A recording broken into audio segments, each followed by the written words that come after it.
शेतकऱ्यांचे दिव्यांगाचे नेते माननीय बच्चूभाऊ 3 दिवसाची 60 किलोमीटरची पायदळ वारी करून आज आपल्या गावामध्ये आपल्या या सभागृहात हजर आहे। या 3 दिवस सतत कंटिन्यू खूप पाणी चालू आहे। या पाण्यामध्ये या शेतकऱ्यांसोबत कार्यकर्त्यांसोबत कंटिन्यू दिवसभर बच्चूभाऊ चालत आहे। त्यांच्या पायाची काय अवस्था झालेली आहे तुम्ही स्वतः पाहू शकता।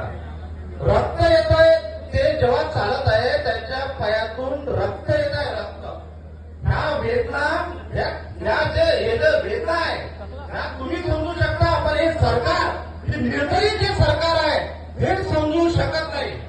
रक्तदान करून आंदोलन केलं, उपोषण करून आंदोलन केलं, टेने घेऊन रात्री 12 वाजता यांच्या घरासमोर आंदोलन केलं, तरी ही सरकार झोपल्यातच फोन करत आहे, पण शेतकऱ्यांच्या वेदना समजून घेत नाही आहे।